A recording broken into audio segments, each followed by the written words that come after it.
Allez, on attaque.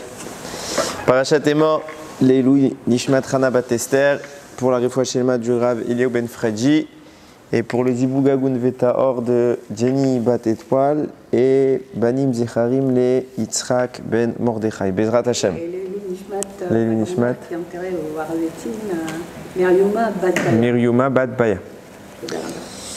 Ok, alors, en début de paracha, la paracha Emor, elle va parler des lois afférentes à la Touma des Kohanim et toutes les... Vous savez, les Kohanim, ils ont des restrictions particulières en plus que le reste du peuple. On va en parler tout de suite. Et tout le reste de la paracha va parler des Chagim. Principalement, c'est une paracha d'ailleurs qu'on lit pendant Sukkot et pendant Pessah. J'ai beaucoup hésité à faire ce shiur parce que le thème est compliqué et il peut être mal compris. Donc en réfléchissant bien, après je me suis dit, allez, la Torah c'est la Torah, il n'y a pas lieu de cacher des choses de la Torah. On va essayer, Beshem Hashem, c'est-à-dire qu'on a essayé d'expliquer bien les choses et qu'il n'y ait pas de chas v'shalom, de malentendus. En intro, la Torah, dans la paracha, va définir que le Kohen, vous le savez, n'a pas le droit de devenir tamé, même quand c'est quelqu'un qui l'apprécie, même si c'est des copains à lui, etc., même si c'est un proche, pas un parent, mais même si c'est un parent mais éloigné, on ne peut pas devenir tamé quand on est Kohen. Un Kohen ne rentre pas dans un cimetière, un Kohen n'entre pas en contact avec quelqu'un de tamé, pour la simple et bonne raison que le Kohen, lui, doit officier au Beth Amikdash, il y a toute une Gdusha, et il doit, quelque part, il représente la vie. Et ça n'a pas sa place que d'être en contact avec la mort. Les exceptions qui vont être faites, ce seront vraiment les proches parents au premier degré. On va y venir tout à l'heure. Et pour le Kohen Gadol, c'est personne. Si ce n'est un Met Mitzvah. Un Met Mitzvah, c'est quelqu'un qui a personne pour s'occuper de sa sépulture.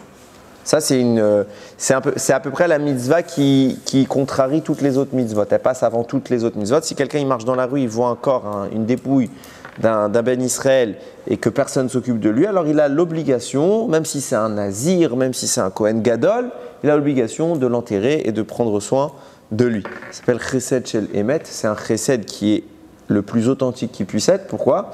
Parce que la personne qui agit n'attend rien en retour. On n'attend rien d'un mort.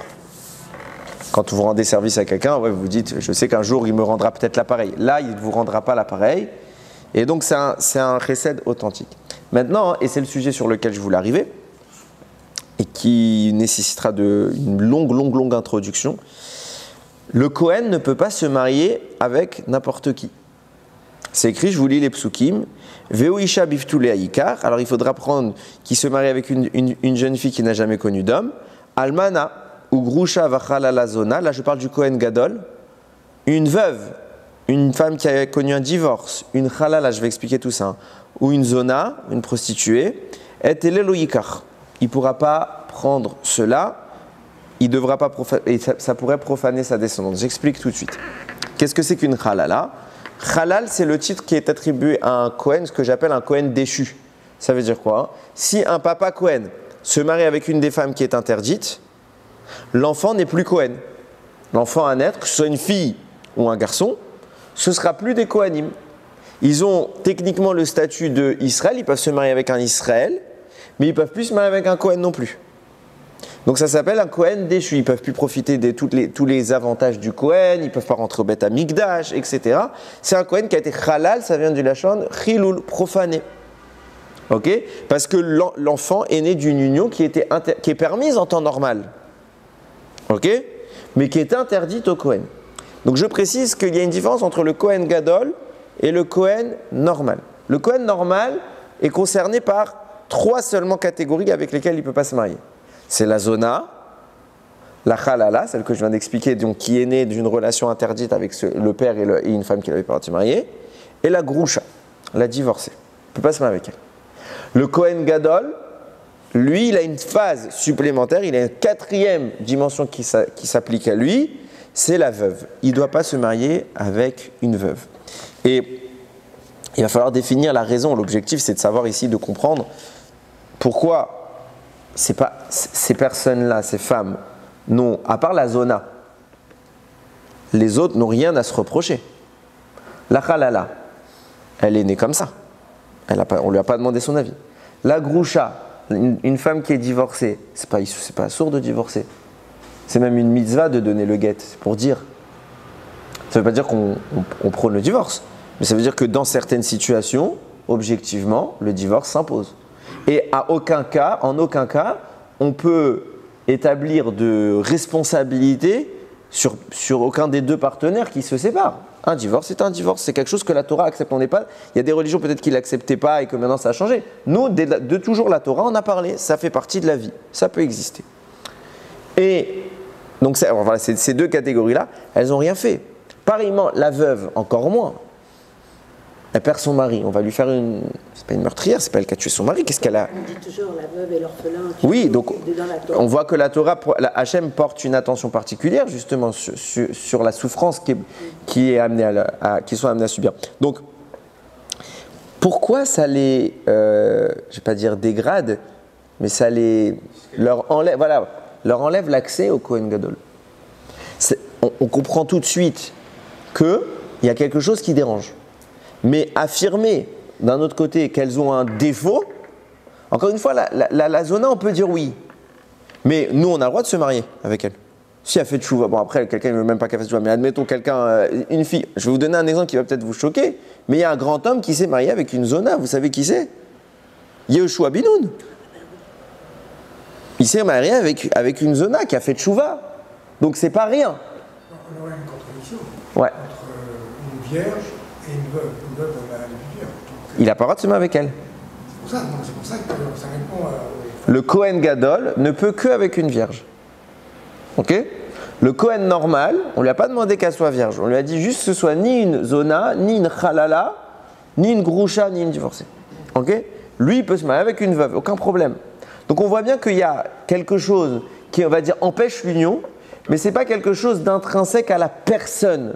On n'est pas en train de remettre en cause une personne. Et c'est ça ma question, je t'écoute tout de suite. Hein. C'est ça ma question, c'est de savoir qu'est-ce qu'on doit caractériser dans cette interdiction-là, qu'est-ce qui provoque le problème. Vous allez voir qu'on va arriver à des choses qui peuvent être à peu près même choquantes. C'est pour ça que j'ai dit, c'est pas un sujet évident à parler, mais on va essayer, Bezrat Hashem, de bien expliquer quelque chose pour qu'au contraire on voit combien c'est pas du tout choquant. On peut apprendre ça du cas de Hiboum. Alors, on va en parler du Hiboum, mais vas-y, je t'écoute. Le fait qu'avec le Hiboum, on apprend que le frère qui se marie avec la femme qui donne une descendance au défunt. Au défunt. Et par exemple, la veuve, a priori, si elle a déjà connu une personne, qui donnerait peut-être une partie de quelqu'un d'autre dans cette femme. En fait. C'est pas faux ce que tu dis, tu vas voir que c'est même très vrai. C'est ce qu'on va, quand on reviendra sur la veuve, je vais juste expliquer cas par cas les choses, mais on va revenir très vite sur la veuve, ça va être le sujet principal. Hein. Et tu vas voir que c'est à peu près l'idée. C'est même plus qu'à peu près l'idée. Ok? Donc je vais essayer de bien cadrer les choses. Le Zohar, il explique comme ça. Vous savez que, par exemple, un Kohen qui a un bgam, donc un défaut, il est exclu de la Keuna. Il ne peut pas être Kohen. Pourquoi? Imaginez qu'il est né comme ça, ou imaginez qu'il a eu un accident. C'est encore une fois, on est en train de faire j'ai envie de dire de l'eugénisme. On discrimine quelqu'un, on dit non, toi tu veux pas. Qu'est-ce qu'on est en train de dire ici? Et le Zohar, il dit, sache que, je vais expliquer ce que ça veut dire, mais un pgam est un nid à Touma. Pourquoi? Qu'est-ce que c'est qu'un pgam?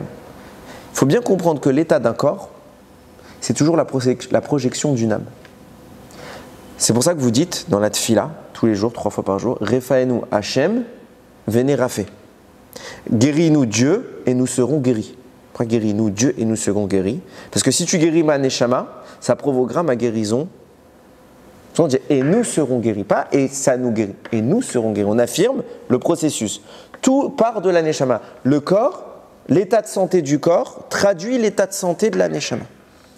Si la neshama a un défaut, il faut bien imaginer la faute. On va imaginer les choses. Mais la faute est à prendre comme une tâche sur la neshama, qui empêcherait le rayonnement inné de la neshama et qui, quelque part, va provoquer un chisaron, un manque.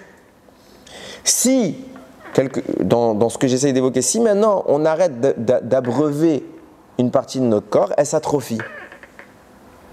Donc l'existence d'un défaut quelconque sur le corps est toujours la répercussion d'une source négative sur notre âme. D'où vient cette source? Elle peut venir d'une vie antérieure, elle peut venir de notre vie parce qu'on aurait fait des fautes. On n'est pas en train de juger c'est quoi, mais on est en train de caractériser un état de fait. S'il y a défaut sur le corps, il y a défaut sur la neshama. Maintenant, la notion du défaut traduit la notion d'un manque. S'il y a un manque, c'est une imperfection. La notion d'imperfection n'existe que parce qu'il y a le mal. L'imperfection, c'est le mal que le Hachem a laissé dans le monde. Dieu n'a pas fait un monde parfait, il a fait un monde imparfait en mettant une marge de manœuvre pour l'homme qui devra le parfaire. Cette marge de manœuvre, c'est le mal qu'on doit battre. C'est ce qu'on appelle le libre arbitre. Donc, s'il existe une imperfection sur toutes les strates de la création, dans la végétation, dans les astres, dans le règne animal, le règne tout, c'est parce que c'est une trace de l'écart qui sépare le monde de Dieu. Et cette trace, c'est le mal. Un bgam, si quelqu'un a un défaut, c'est que le mal a réussi à l'atteindre. Encore une fois, on ne juge pas la personne qui sera atteinte d'un défaut, parce que ça se trouve, c'est un héritage d'une autre vie. Et quand bien même il a un défaut, ça se trouve, c'est volontaire. Mais en tout cas, la notion de défaut ne peut pas exister dans un monde parfait. Sinon, il n'y a pas de défaut. Très bien. C'est tellement vrai que le Zohar rapporte qu'au moment de Kippour, vous savez qu'au moment de Kippour, on fait le fameux Seir HaMishtaleach.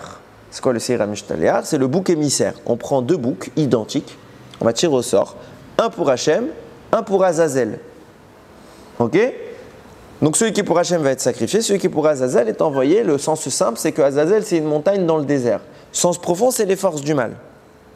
Donc, sur ce veau-là, le Kohen faisait une confession, faisait son vidouille, et il transmettait dans l'animal toutes les fautes du Ham Israël. Et c'est ça qu'on donnait à Azazel. C'est pour ça que ce n'est pas de la Avodazara. Le Rambam explique très bien ces choses-là, le Rochaim aussi. Ça ne s'appelle pas de la Avodazara, parce que si on faisait un sacrifice pour l'ange du mal, ça s'appelle Avodazara. Ce n'est pas Avodazara, parce que ce qu'on lui donne, ce n'est pas un cadeau, c'est une bombe. On lui envoie tous nos excréments spirituels. Qui, la Torah nous dit, cet animal est conduit dans le désert par Ish Haïti. Un homme qui est là pour le temps, qui est momentané. Le Zohar dit précise, c'est un homme qui a un bgam, obligatoirement. Pourquoi? Parce que le bgam attire les forces du mal.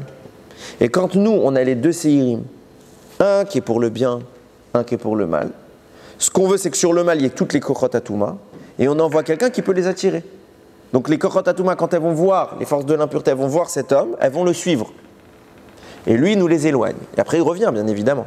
Quand l'animal est mort, il revient. Pourquoi je dis ça? Parce qu'il existe des défauts qui sont visibles parce qu'ils se manifestent depuis la neshama sur le corps, mais il existe également des défauts, pas des défauts, mais des impacts négatifs qu'on ne voit pas. Il y a des gens qui fautent, ce n'est pas pour autant qu'ils ont une malformation ou qu'ils ont un défaut. Ils vont très bien extérieurement, mais leur âme, ce n'est pas pour autant qu'elle est au top. C'est pour ça qu'on va devoir caractériser ces 4 femmes dont j'ai parlé. Le cas de la Zona, c'est facile. Elle a fauté mamash. Okay, c'est de la débauche pure et dure. Et il se passe quoi à ce moment-là? Quand il y a des fautes, je vous ai dit d'après le Zohar, il y a attraction des forces du mal. C'est pourquoi elles viennent? Parce qu'elles viennent se nourrir de notre doucha. C'est pour ça que Zona vient du verbe lazoun, nourrir. Parce qu'au sens propre, nous dit le Sifte Kohen, en fautant, elle donne à manger au kochot atouma. C'est le sens concret de ce qui est en train de se produire dans les strates spirituelles. Quand vous allez plus loin, il y a le cas de la Khalala. Encore, je vous avais dit, le cas de la Zona, c'est le cas facile parce qu'elle a fauté. La Khalala, qu'est-ce qu'elle a fait? Rien. Seulement, le mot Khalala vient du lachon chiloul, profané. Qu'est-ce qui est en train de se passer avec cette femme-là? Ou avec un homme peut être halal, hein? Un enfant peut être halal, on s'en fiche là du genre. Ce qui se caractérise, c'est que son père était Kohen, donc il avait une doucha supplémentaire, duquel l'enfant a été privé. Donc il y a un manque de gdoucha, il y a un retrait de la sainteté. D'ailleurs, quand vous regardez le texte dans Devarim sur la Egla Roufa, vous savez cette fameuse procédure qu'on devait faire lorsqu'on trouvait une dépouille morte et qu'on ne savait pas qui était l'auteur du meurtre, on faisait la Egla Roufa. Là-bas, le cadavre est appelé comment? Halal. Pourquoi halal? Parce qu'en réalité, jusqu'à maintenant, il avait une neshama qui exprimait de la gdoucha. Maintenant, le retrait de la neshama à laisser place à quelque chose qui offre la porte d'entrée à la Touma. Donc cette profanation-là, c'est un chiloul. Et donc on est bien dans la caractérisation. On ne dit pas quand la personne est fautive. On dit que son état est un manque de Kedusha. Donc il ouvre la porte à la Touma. Le cas. C'est aussi dans la femme qui a accouché. Ouais. Pendant 40 jours, elle est... Oui, ça c'est dû à la faute de Adam et Chava. Il y avait de la Kedusha dans son corps. Qui a été retiré subitement. Ah, j'avais jamais pensé le truc comme ça. Razak. Quand vous regardez, je reviens sur ce que je disais, quand vous regardez les deux premières femmes dont j'ai parlé, la Zona et la Halala, à chaque fois vous allez retrouver leur faute à l'origine de l'histoire. Pourquoi? On a parlé de ça plusieurs fois. Chava a laissé le Nachash et les forces du mal rentrer dans son intimité avec Adam, puisque le serpent les a contemplés. Et puisque, d'après ce qu'on avait parlé la semaine dernière, d'après la Kabbalah, Caïn, c'est la progéniture issue de l'impact négatif du serpent. Donc, on est en train d'exprimer l'idée de dire qu'elle est, quelque part, elle est avec un autre homme. D'où l'idée de Zona. Pareillement, pourquoi Halala? Parce qu'il faut savoir que le premier Kohen Gadol de l'histoire, c'était Adam Arishon, en tant qu'aîné de l'humanité. Donc il était Kohen Gadol, c'est un midrash clair qui le dit. Et puisqu'il était Kohen Gadol, il a vécu quoi? Il a vécu une profanation de sa Kedusha, parce que jusqu'alors il avait le droit de rentrer au Gan Eden, et subitement il a été exclu du Gan Eden. Et je le précise, le père du Chida, le Chesed l'Avraham, écrit que le Gan Eden faisait office de Beth Amikdash pour Adam Arishon à l'époque. Parce que sans ça, tout le reste du monde n'aurait servi à rien. Pourquoi Dieu l'a créé? À la base, si on part de l'hypothèse qu'il n'y a pas de faute, Adam il n'est pas programmé pour fauter. Donc il aurait pu ne pas fauter. Alors dans l'hypothèse où il n'y avait pas eu de la faute d'Adam, tout le reste de l'humanité, nous, où on est nous, ça aurait servi à quoi? Pourquoi Hachem aurait créé? Réponse, il explique là-bas, il dit non. Le reste de l'humanité, c'est pour faire les tâches physiques, matérielles, quand Adam avait quelque chose de matériel à faire. Et dès que c'était Rouhani, il rentrait au Gan Eden, qui était l'équivalent du Beth Amikdash. Un Kohen a droit de rentrer au Beth Amikdash. Un Halal, non. Adam Arishon a droit de rentrer au Gan Eden, puis après la faute. Il est quelque part, lui comme sa femme, expulsé parce qu'ils sont devenus profanés, son halal. Le cas de la divorce, de la femme divorcée. Là aussi, il trouve sa source chez qui? Chez Adam et Chava, parce qu'il faut savoir que pendant 130 ans, Chava et Adam étaient séparés. Adam a quitté sa femme. Voyant la mort dans le monde, voyant que Evel avait été tué, il dit, je ne fais pas des enfants pour qu'ils meurent, alors je veux plus d'enfants. Jusqu'à que ce soit les gens de sa génération qui lui ont fait la morale. Qui lui ont dit, ça veut dire quoi? Si toi tu fais plus d'enfants, pourquoi nous on en ferait? Donc il s'est remis après avec Chava. Mais la notion du divorce est apparue à ce moment-là. Qu'est-ce que c'est que la notion du divorce? La notion du divorce, c'est la notion de la séparation. Ça veut dire que l'unité redevient une dualité. Et quand on s'unit, c'est l'union des Neshamot, on incarne la présence divine parmi nous. Quand on se désunit, alors il n'y a plus cette présence divine. Sans Chas Shalom, accuser un couple qui aurait divorcé. On est en train d'exprimer que ce que j'essaie vraiment de dire, c'est que ces cas-là n'auraient pas dû être envisageables. Parce que finalement, qu'est-ce que c'est qu'un divorce? C'est souvent une erreur de casting. Ça peut être ça. Mais il faut bien comprendre que si maintenant je tombe sur mon vrai zivoug, on est parfait l'un pour l'autre. Et donc, ce n'est pas censé finir en divorce. Ça signifie bien, et d'ailleurs, il faut le savoir, à la base, on naissait, à l'époque d'Adam, on naissait avec notre conjoint. Aujourd'hui, la distance entre un couple, entre un homme et une femme, le besoin de le chercher, de rendre les choses compliquées, vient de l'existence du mal, vient de la dualité. La dualité, c'est pas Dieu. Dieu, c'est l'unité. La dualité veut dire autre chose que Dieu. Autre chose que Dieu, c'est le mal. Donc il y a une trace. S'il y a possibilité de séparation, c'est qu'il y a une trace du mal. Et enfin, et ça c'est le cas le plus compliqué, le cas de la halala. Donc les trois premiers cas que je viens de parler, ça concerne le Kohen normal. Maintenant il y a la halala. Pas la halala, la almana. Elle ne concerne que le Kohen gadol. Donc on voit qu'il y a une subtilité, il y a une finesse, il y a une sensibilité supérieure qui est dans le cas de la veuve. Pourquoi? Oui. Je crois qu'il y a une quinzaine de cas qu'on dit qu'un enfant est né avec un gain. C'est-à-dire quand le père était chicor pendant la relation, et on dit que l'enfant il est bagoum. pourquoi dans ce cas-là, le Cohen il pourrait se marier avec une fille comme ça qui aurait un gamme? Par exemple, si. Parce que, alors, on va essayer d'expliquer ça à la suite et je pense de là je vais répondre, mais c'est sans doute, on comprend bien que tout le monde a des défauts. Toi comme moi, on a fauté. Dans cette vie, dans la vie d'avant. Forcément. Ok? Sinon on ne serait pas là. Maintenant, donc à chacun son niveau, on a une trace d'impureté. Ça, c'est humain. De toute façon, on est tous amenés à mourir, ce qui veut bien qu'on prouve bien qu'on est sous l'emprise des forces du mal. Donc dire que le Cohen ne pourra se marier qu'avec une femme sans défaut, c'est non seulement impossible, mais c'est absurde parce que lui-même il est porteur de défauts. Seulement, de ce que je ressens, je te réponds comme je le vois, on va faire ici un baromètre. La Torah va nous dire, voilà, ça c'est un défaut, pas un défaut, faut bien, j'essaie bien de prononcer. Ça c'est un endroit où le mal peut s'engouffrer assez profondément pour que ça dérange la avoda du Cohen. Ça non. Donc dans ce que tu dis là, puisque le Cohen peut se marier avec dans cette situation, sans doute qu'il y a un défaut, mais qui ne va pas impacter la avoda du Cohen au Beth Amikdash. J'ai une petite question. Si le Cohen Gadol a un enfant qui sort avec un défaut, l'enfant ne peut pas officier en tant que Cohen. Le Cohen Gadol. Quel que soit le. Il ne peut même pas être Cohen. Le Cohen Gadol reste Cohen Gadol, lui, il n'a pas ce défaut. Ok, maintenant je rentre dans le cas de la Almana, qui est très compliqué. Le Cohen Gadol, il ne peut pas être qu'il est marié avec cette femme-là. Non, s'il a une femme normale, mais que l'enfant naît avec un défaut. L'enfant qui naît avec une imperfection. Il se marie avec une femme permise. Et l'enfant naît avec un défaut qui invalide à la Keuna, mais un défaut physique, je parle. Ça peut arriver. Ça peut arriver. Une malformation, quelque chose comme ça. Là, ça n'invalide pas le Cohen. Maintenant, je rentre dans le cas de l'Almana. Et là, on va parler de ce que je te disais tout à l'heure, le Yiboum. Le Harizal nous dit, lors d'une première union, il faut savoir que l'homme dépose une partie de sa neshama dans la femme. Il y a une connexion tellement intense qu'il y a un chélek de la vie de l'homme qui se joint à celui de la femme. C'est ça la connexion qui se produit. D'ailleurs, c'est pour ça qu'on va dire Ishto Kegoufo. La femme, c'est comme son propre corps. C'est tellement marqué, regardez. Quand on va parler de la possibilité pour les Kohanim de toucher les morts ou pas.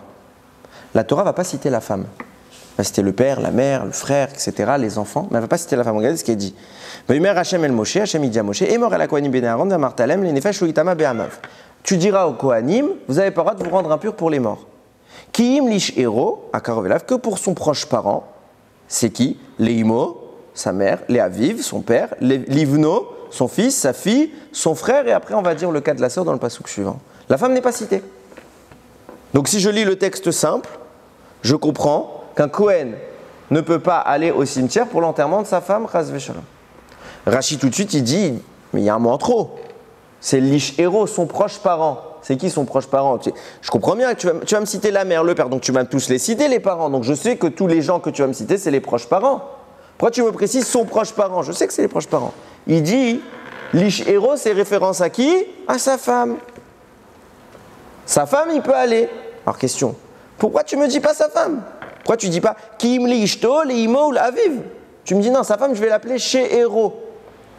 Réponse, parce que chez héros, ça peut se traduire son reste.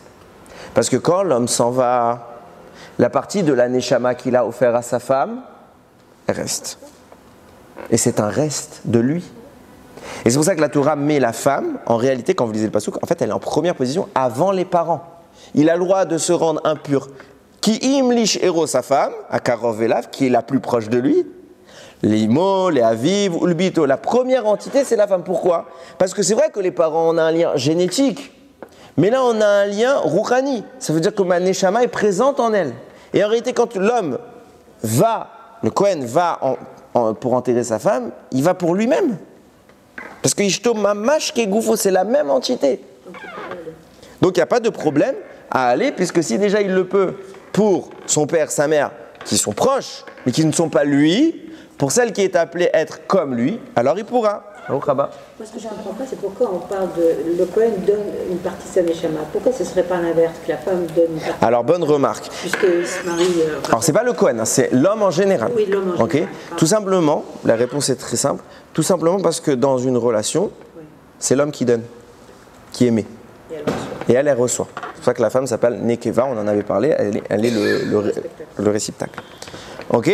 Donc, cette connexion-là, elle est tellement intense que il y a une union des Neshamot. Ça va jusqu'où? Et c'est là que j'interviens sur le Yiboum. Chachamim disent, c'est ça le secret du Yiboum. Qu'est-ce que c'est que le Yiboum?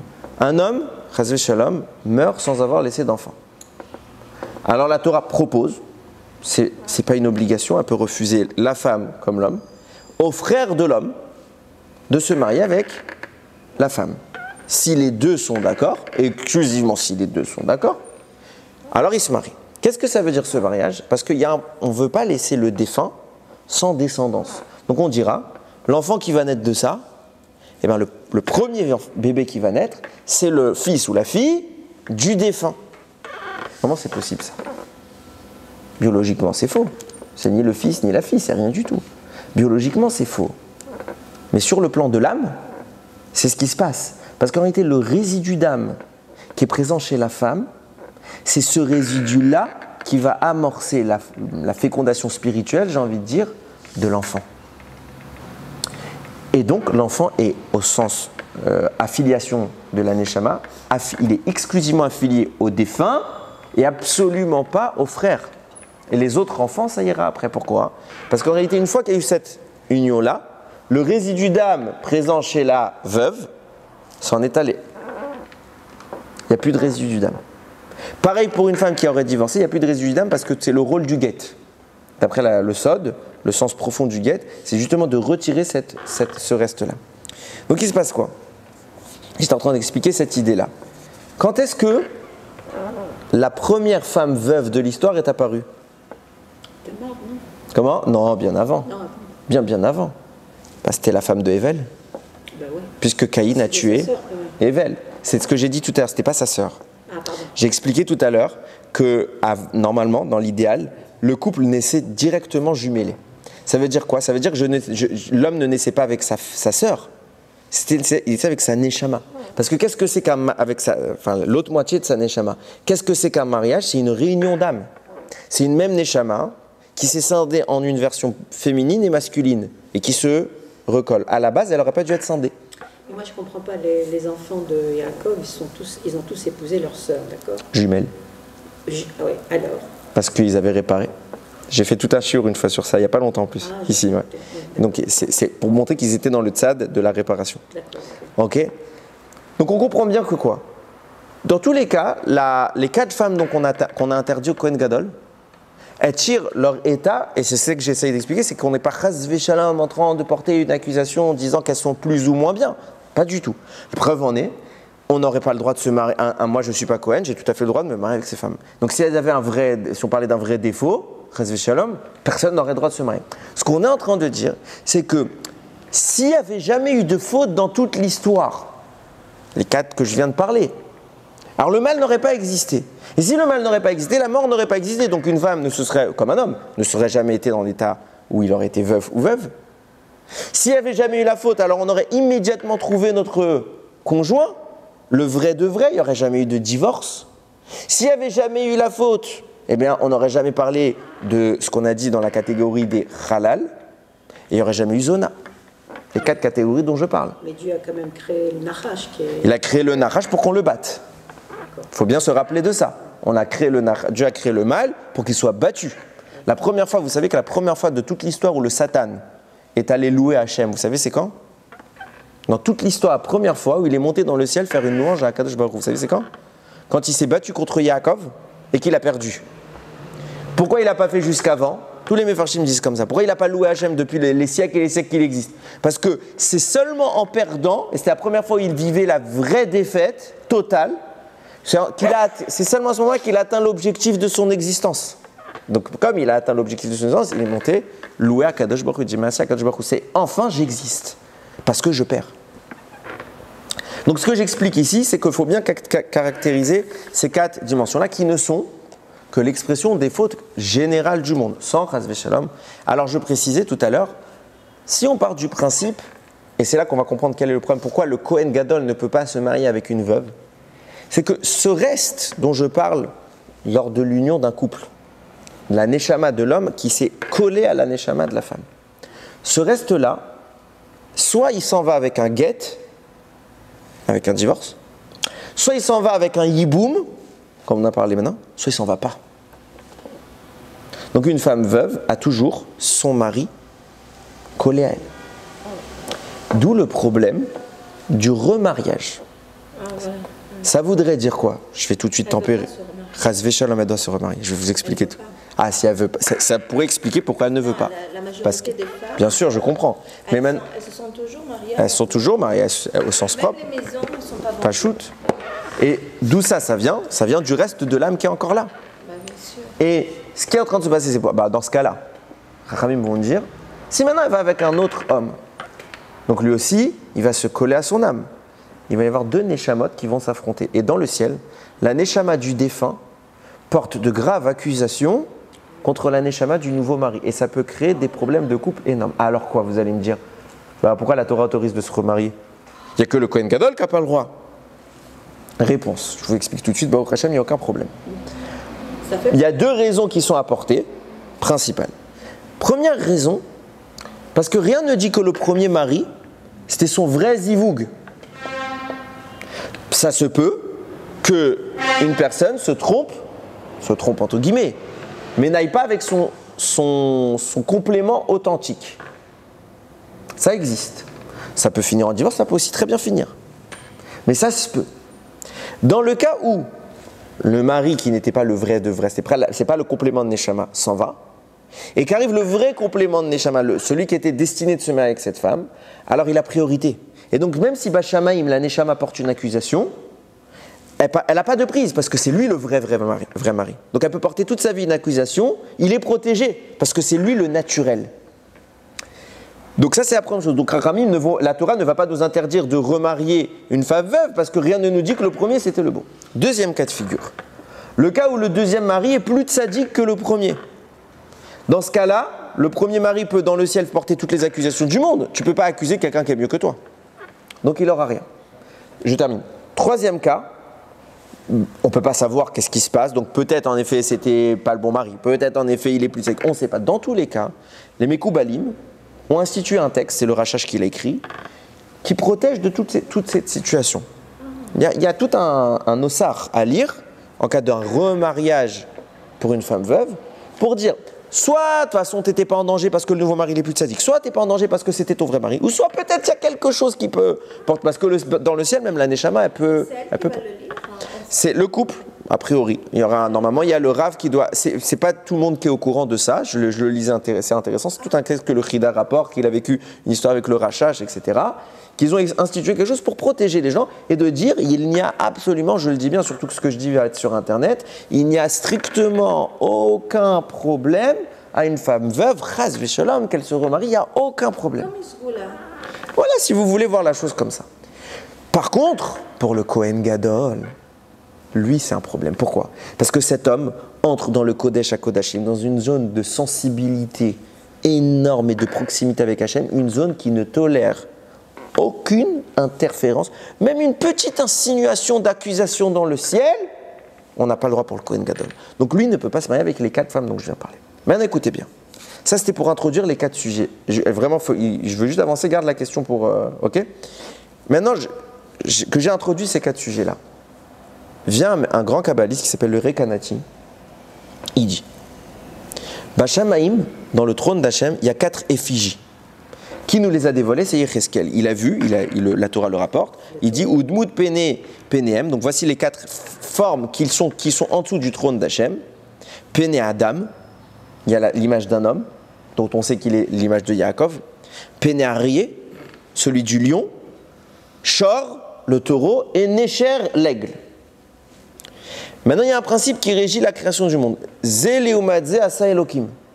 Dieu, il a créé tout ce qui existe dans ce monde, il a fait son antithèse. Le seul qui n'a pas d'antithèse, c'est Hachem. Mais s'il y a du bien, il y a du mal. S'il y a du mal, il y a du bien. Pour créer l'équilibre des forces.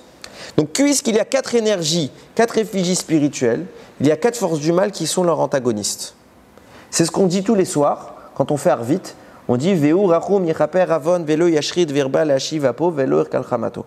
Pourquoi? Parce que les 4 forces dont on parle, c'est le Mashrit, qui veut dire le destructeur, Avon, la faute, Af, la colère, et Chema, le kourou. C'est le nom qu'on leur donne. Le kourou, c'est une amplification de la colère. Ces 4 antithèses-là font face aux 4 effigies qu'il y a dans le trône. Maintenant, il explique comme ça le Rekanati. Il dit, les 4 femmes dont je viens de faire l'explication, puisqu'elles sont caractéristiques d'un impact du mal dans le monde, parce que s'il n'y avait pas eu le mal, alors ces femmes n'auraient jamais souffert tout ce qu'elles ont souffert qu'on vient de dire, à part la zona à la limite, mais la Khalala, elle n'a rien fait, et la Groucha, elle n'a rien fait, et la Almana, elle n'a rien fait. Alors comment ça se fait qu'elle se retrouve dans une situation pareille? Parce que le mal existe dans le monde. Et il a réussi à se poser sur elles. Et puisqu'il a réussi à les atteindre, alors oui, ça va les impacter malheureusement. Et il explique comme ça, le Rekanati, les 4 entités sont à affilier aux 4 femmes, les 4 entités négatives à 4 femmes-là. C'est pour ça que le Kohen Gadol qui rentre dans le Kodesh à Kodashim, il ne peut pas rentrer avec les 4 forces du mal dans l'endroit le plus saint du monde. Ce serait très dangereux pour le Ham Israël et pour lui aussi. Donc lui, on lui dit, toi, il ne faut même pas qu'il y ait ne serait-ce que de remez, une allusion à ça. Maintenant, il se passe quoi? C'est là qu'on va pouvoir... Il ne respecte pas la valeur de ce que Dieu nous donne. C'est très dangereux. Et regardez comment on va pouvoir caractériser quelque chose d'intéressant. Dans les 4 catégories que je viens de dire, on en a 3 qu'on a affiliées directement à Adam. On avait dit la zona, la Khalala et la Groucha, la divorcée. On avait expliqué qu'elles sont directement issues de ce que Adam et Chava ont fait. Par contre, la Almana, elle n'est pas affiliée à Adam et Chava, elle est plus affiliée à Caïn et Evel, puisque Evel a laissé derrière lui une veuve. 2 même. Or, on voit bien qu'il y a la même séparation qui se fait avec les 3 catégories. C'est quoi? C'est que le Kohen normal, il ne peut pas avec la zona, la Khalala, la Groucha, et le Kohen Gadol, c'est le seul qui est interdit à la Almana, à la veuve. Donc on voit qu'il y a un cheminement qui est en train de se passer. Maintenant, il se passe quoi? Tout d'abord, je vais citer les 4 images qu'il y a dans le ciel, que Yecheskel a vues. Sauf qu'à un autre verset, il se contredit. Il répète les 4 images, et à la place du shor, du taureau, il met kérouv, un chérubin. Donc là, Gmara pose la question, je dis, je ne comprends pas. Au-dessus, tu nous as dit que la 4e photo, c'était celle du taureau. Maintenant, tu nous dis, c'est un chérubin. Qu'est-ce qui s'est passé entre les deux? Il dit, c'est Yecheskel qui a changé le trône. Pourquoi? Parce que depuis la faute du veau d'or, qui est le bébé du taureau, alors le taureau est plus une force d'accusation du peuple juif qu'une force de défense positive.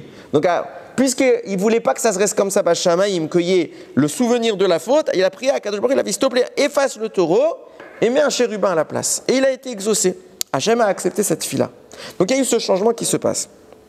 Maintenant, ce changement-là est afférent et conséquent à la faute du veau d'or. D'où vient la faute du veau d'or? Le veau d'or vient le Kliyakar, il explique, il dit, il y a beaucoup de textes qui vont dans ce sens, il explique que, en réalité, quand on est sorti d'Égypte, on est arrivé à Matan Torah, Moshe est monté, il ne redescend pas.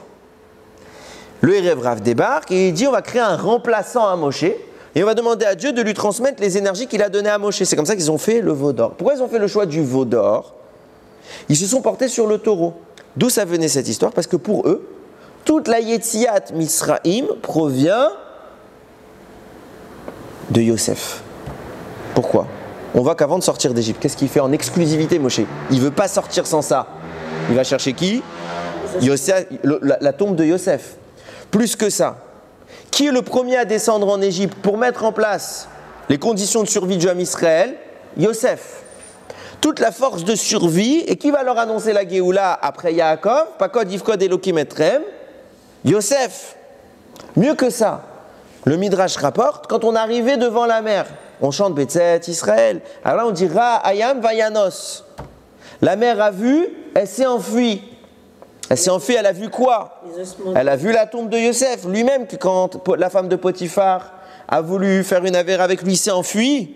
Alors comme il a su garder cette gdoucha, la mère, elle a vu Yosef arriver, elle a dit devant lui, je m'enfuis. Donc qui a permis l'ouverture de la mer? Yosef. Vient le Erev Rav, il dit à Aaron, il nous faut le Kohar de Yosef. C'est lui le secret de la Yetziat Mitzrayim. Or, Yosef est appelé Bechor Shoro Adarlo. Il a appelé un taureau par Moshe Rabbeinu. Son énergie qui est représentée dans le ciel, c'est celle du taureau qu'il y a sur le trône. Donc viennent le Erev Rav et ils disent à Aaron, fais-nous un taureau qui va être le réceptacle de ces mêmes énergies dont Moshe s'est servi au préalable. Et comme ça, on poursuivra notre sortie. Et comme ça, ils ont créé le veau d'or et comme ça a dégénéré. Non, mais les femmes n'ont rien fait. Les femmes n'ont rien fait. Alors, et c'est pour ça que elles récupèrent quand même. Elles ne récupèrent pas, puisque c'est les seules qui, à Rosh Chodesh, Ouais. sont dispensées de certaines choses. Or, le Baal HaTurim écrit que s'il n'y avait pas eu le veau d'or, tous les Rosh Chodesh auraient été des Yom Tov. Les seuls qui ont préservé encore ce goût de Yom Tov, c'est les femmes et pas les hommes. C'est pour ça qu'elles n'ont pas le droit de faire certaines choses. Elles sont comme un semi-Yom Tov, alors que l'homme, non.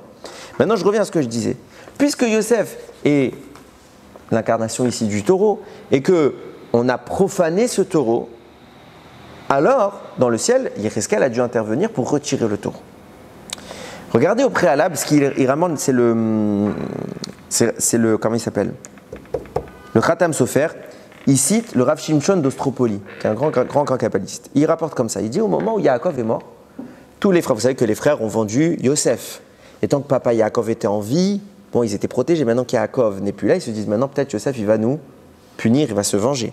Donc ils ont été les voir, il nous dit Anasana Pesha Achicha Vechatatam. S'il te plaît, supporte la faute de tes frères.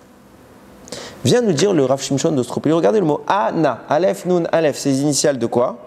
Adam, Necher, Arié. 3 des images qui sont sur le trône.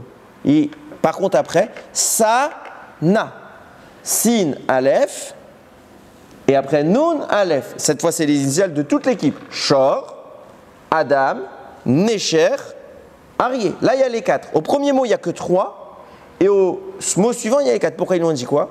Il dit, sache que c'est toi le taureau, et on a porté atteinte au taureau.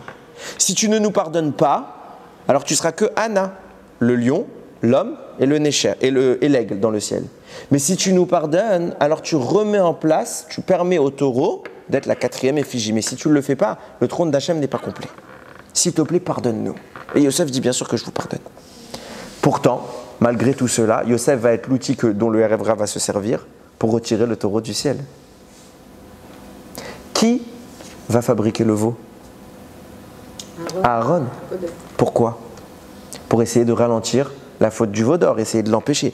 Aaron va risquer sa neshama, va se mettre en péril en pensant qu'il va aller au Gehinam pour ce qu'il fait. Il dit, c'est pas grave que j'aille au Gehinam, mais qu'on ne fasse pas d'Avodah Zara à mon maître. J'accepte pas qu'on humilie Hachem. Envoyez-moi moi au Gehinam, c'est pas grave. C'était pour prendre tout le péché sur il prend tout sur lui en disant je vais ralentir, mais au final je fais quand même Avodah Zara. Je vais tout ralentir. C'est pas grave, je sais que je vais aller au Gehinam. Tant que je protège la gloire d'Hachem, je vais au Gehinam. En baria. Aucun problème. Et c'est lui qui demande des bijoux aux femmes ? C'est en pensant que les femmes refuseraient de les donner. Et elles ont refusé, et les maris les l'ont arraché. C'est pour ça que c'est écrit que dans les bijoux qu'ils ont amenés, il y avait du sang. Parce qu'ils les ont arrachés de leurs femmes. Les femmes ont dit non. C'est pour ça qu'on dit que les femmes n'ont pas voté. C'est pas juste elles ont pas regardé l'histoire. Elles se sont opposées, mamache. Mais les maris ont fait violence. Il se passe quoi ici ? Puisque Aaron, qui est celui qui finalement va être l'outil qui va casser le taureau, céleste. Mais lui, pourquoi il fait ça ? Il fait ça pour sauver le Ham Israël. En mettant son âme en péril, on comprend quelque chose d'extraordinaire. Quand est-ce que le peuple a été pardonné du veau d'or ? Au jour de Yom Kippour. Hachem, il a dit Salarti, j'ai pardonné. Partiellement, mais j'ai pardonné. Je ne vais pas vous éradiquer. On comprend que Kippour s'oppose à cette faute qui est le veau d'or. C'est pas étonnant de trouver alors qu'au jour de Yom Kippour, le descendant de ce premier Kohen Gadol qui était Aaron, met à nouveau sa vie en jeu. Quand ? En rentrant dans le Kodesh HaKodashim. Pourquoi ? Pour sauver le Ham Israël à nouveau. Et là, il est face à quoi à ce moment-là ? Au Kérouvim, au Chérubin, à la représentation de ce qu'il y a là-haut. Mais normalement, ce qu'il y a là-haut, ça ne devrait pas être des Kérouvim, ça devait être un quoi ? Un taureau. Ce qui est en train ici de se passer, c'est qu'on est en train de dire que Aaron poursuit au travers de sa descendance la réparation de l'effigie manquante dans le ciel, en rentrant dans le Kodesh ou Kodashim pour réparer la profanation qui a été faite sur le taureau. C'est pour ça qu'il a toute une avoda à faire dans le Kodesh à Kodashim, quitte à y mourir. Comme Aaron était prêt à faire cela. Et il vient s'opposer quelque part au Kérouvim pour dire c'est pas vous qui aurez dû être là, c'est le taureau. Et tout ce tikkun-là vient remettre en place les 4 effigies. Ce qui nous explique quelque chose d'extraordinaire. C'est exactement ce que j'ai dit. Pourquoi tout à l'heure on a mis dans une première catégorie le Kohen normal qui a pas le droit de se marier avec la Zona, la Halala et la divorcée. Il se passe que j'avais distingué les 3 cas du Kohen lambda qui était afférent directement à Adam et Chava et le cas du Kohen Gadol qui lui n'était pas afférent direct au cas de Adam mais plutôt à Caïn et Evel. Et qu'à cause de ça, on voit que nous, on a dans le ciel, il y a une effigie qui semble être abîmée, c'est celle du taureau. Finalement, ce qui est en train de se passer, c'est exactement ce qui est en train de se passer avec l'Almana. Qu'est-ce qu'on a fait le jour du veau d'or? C'est le jour de la Khatouna entre l'homme Israël et Dieu. Et on a été voir un autre mari. On a été voir un autre Dieu, un faux Dieu. On a trompé le maître du monde. On a trompé Hachem. C'est ça la Vodazara dont on parle. Au sens le plus clair qui soit. Et puisqu'on a trompé Hachem en étant allé avec un autre propriétaire, ce propriétaire nous a impactés, de même que je l'ai dit tout à l'heure, quand un homme et une femme s'unissent, l'homme dépose une partie, un fragment de sa neshama chez la femme. De même, le taureau a déposé, le veau d'or a déposé un fragment de son impureté chez nous. Et qu'est-ce que nous on doit faire? On prie que le Kohen Gadol entre et qu'il nettoie le jour de Yom Kippur, qui va Yom Azeh Yechaper Alechem. Ce jour-là, je vous pardonnerai de quoi?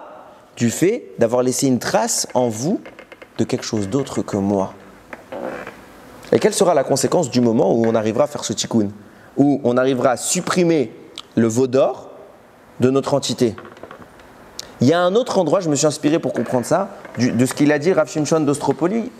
Il a dit quoi? Quand il y a écrit Sa'ana, quand ils ont dit les frères à Yosef, Sa'ana avon pesha achicha, supporte la faute de tes frères. Sa'ana, c'était Shor, le taureau, Aleph, Adam, l'homme, Nun, Necher, l'aigle, et Aleph, Arié, le lion. Ça veut dire que si tu arrives à supporter, Sa'ana fait une référence aux 4 effigies du trône d'Hachem. Sauf qu'il y a un autre endroit, il y a écrit Sa'ana. Vous savez, c'est où?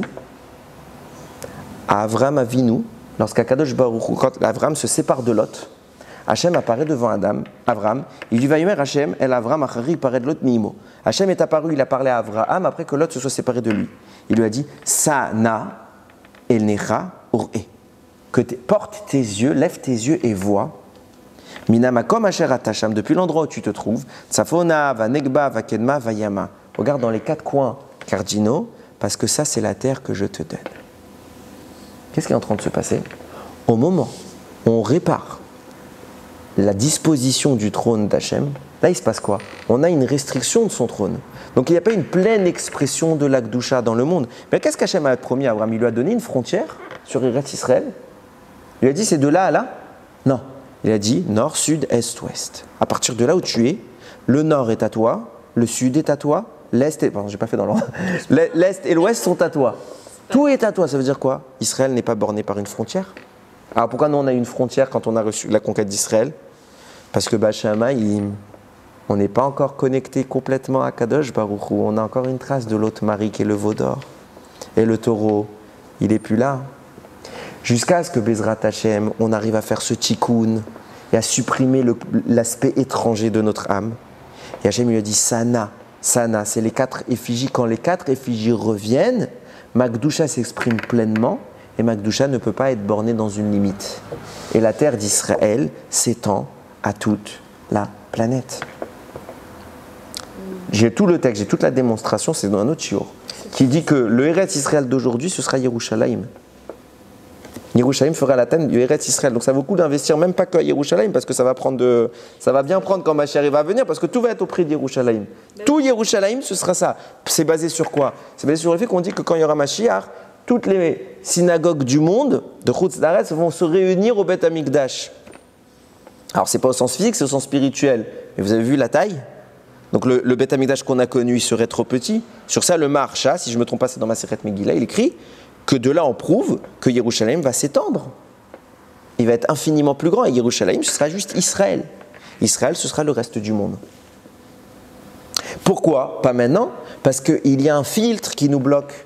On a encore un souvenir de ce faux mari qui était le veau d'or. Notre objectif à nous, c'est d'oublier ce faux mari et de se rappeler que du vrai qui est Akadosh Baruch Hu. Alors vous allez me dire, mais nous on n'est plus idolâtres. On n'est plus des idolâtres, Baruch Hashem, il n'y a plus de statues, personne ne se prosterne. Elle est où l'idolâtrie aujourd'hui? Elle est où l'idolâtrie aujourd'hui? Il faut l'avoir dans une autre façon. Ah là, une autre façon, parce que Khamim nous disent que les sages, enfin la Gemara nous dit les sages ont détruit l'idolâtrie. Donc ça voudrait dire qu'il ne devrait plus y avoir une goutte d'idolâtrie dans tout le monde. S'il n'y a plus le Yetzer Hara de l'idolâtrie, ils ont fait la shrita, ça veut dire ils l'ont enlevé. Donc vous devriez avoir, ça explique pourquoi très peu de temps après sont apparus les monothéistes, à part nous. Dans une grande majorité de la planète. Mais on voit bien qu'aujourd'hui il reste des polythéistes. Mais par exemple, regarder la télé, c'est pas être... Alors j'y viens. Il reste aujourd'hui des polythéistes. Donc ça veut dire qu'il reste un résidu de cette idolâtrie. Alors c'est plus l'idolâtrie d'avant, mais il y a toujours. Si elle existe, s'il y a le cohort du mal de l'idolâtrie, alors il m'attaque. Pourtant quand moi je vois une statue, j'ai pas envie de me prosterner et je pense même pas que c'est un dieu. Alors comment le Yetzer Hara de l'idolâtrie peut encore m'atteindre aujourd'hui? Alors comme ça, c'est personnellement, vous pouvez ne pas être d'accord avec moi. Vous savez comment la Gemara elle appelle les idolâtres? Enfin, l'idolâtrie en général, il y a Avodah Zara, sens connu. Il y a une autre expression, Avodat Kochavim, le culte des étoiles. Il y a des gens, aujourd'hui, on les appelle comment? Les astrologues. Non, des stars. Ah oui. Pourquoi on appelle les célébrités, on les appelle des stars? C'est qui ces gens? Ces gens qui font rien de concret et d'important. Normalement, nos stars, moi je le disais comme ça à mes élèves, je leur disais, est-ce que tu as une photo chez toi de Pasteur? Pasteur, il a sauvé des vies, il a fait un vaccin. Est-ce que tu as une photo de ton médecin? Ton médecin, il te soigne, il te procure vraiment tu devrais avoir de la gratitude envers lui. Lui, je devrais l'accrocher chez moi. Ce monsieur m'a sauvé la vie. Non, et tu sais même pas à quoi il ressemble, Pasteur. Je fais pas compte, du type qui met des buts au foot, t'as le poster chez toi? Ce type ne te connaît pas. Il t'a jamais rien fait de bien. Et si demain il meurt, ça changerait un monde. T'es triste, peut-être, d'accord, je ne vais pas la mort à quelque chose. Ça changerait un monde. Pourtant, tu as fait de ce monsieur-là ton modèle. Tu t'habilles comme lui, tu veux lui ressembler, tu veux avoir sa vie, tu veux tout comme lui. Qu'est-ce qu'il fait? Qu'est-ce que c'est qu'un acteur? C'est un monsieur qui ment, qui joue un rôle. Donc il joue du néant, ça n'existe pas. C'est un mensonge dans la réalité, c'est une autre réalité. Un film, c'est une autre réalité. Et nous, on accorde à ça une importance. Quand un monsieur un tel est mort, tu te rends compte, il est mort. Mais est-ce qu'il t'a vu une fois dans ta vie? Est-ce que Birlal, tu l'as vu en vrai? Jamais. Ce monsieur-là, il prend un bout de papier, il te fait une signature qu'on appelle un autographe. T'es comme un dingue. Tu donnes de l'importance à de l'encre. C'est même pas beau, sa signature. En plus, souvent, ils font n'importe quoi. C'est pas beau. Tu me dis une œuvre d'art à la limite. C'est rien. C'est important. Il a porté ce t-shirt. Ça vaut de l'or. Il paye de l'or. Ramim, peut-être qu'ils ont voulu nous mettre un remez. Il n'y a plus Avodah Zara, il n'y a plus l'idole que j'en fais. Mais il y a un petit résidu de la Avodah Zara. C'est donner de l'importance à ce qui n'en a pas. Et c'est pas pour rien que les Ramim, ils appelaient ça Avodat Kochavim, le culte des étoiles. Et nous, aujourd'hui, ces gens-là, on les appelle des étoiles, des stars. Je ne dis pas que c'est ça. Je ne vais pas avoir la prétention que j'ai compris ce que vont dire Ramim. Mais c'est une insinuation qui est assez parlante. Ne pas donner d'importance à ce qui n'en a pas. Qui a rêvé ici d'être Rabbi Akiva, qu'à 40 ans, il est retourné à l'école avec les petits-enfants, prendre Aleph Bet, et qu'à la fin, il a passé 80 années à étudier Yomam Valaïla pour mourir pelé vif. Qui rêve de ça? Personne. On rêve plus James Bond, plus classe. Un monsieur qui n'existe pas. Un monsieur qui n'existe pas. On rêve d'être quelqu'un qui n'existe pas. C'est le mensonge. C'est la définition de l'Avodah Zara. Il y a un reste d'Avodah Zara. Et tant que on s'en défait pas, c'est-à-dire on a envie d'être attiré vers cette culture qui n'est pas la nôtre. On a envie de vivre à l'américaine, le rêve américain, tout ce que vous voulez. Alors, on nourrit encore ce faux mari qui est rentré en nous, qui a laissé une petite trace. On est encore marié avec lui. Le jour où un homme ou une femme arrive à enlever complètement autre chose qu'Hachem, il n'y a pas. Un homme milvado. Alors il fait Hachem son seul et unique mari. Là, on parle d'un tikkun. Là, on peut vivre le shalom bayit avec Akadosh Baruch Hu. Et quand il y a shalom bayit, ça veut dire qu'il y a un bayit. Alors il ratson qu'Akadosh Baruch Hu, très rapidement, il nous refasse sa maison et que très vite on puisse vivre en osmose sans penser à qui que ce soit d'autre qu'Akadosh Baruch Hu. Baruch Adonai Leolam, Amen ve Amen.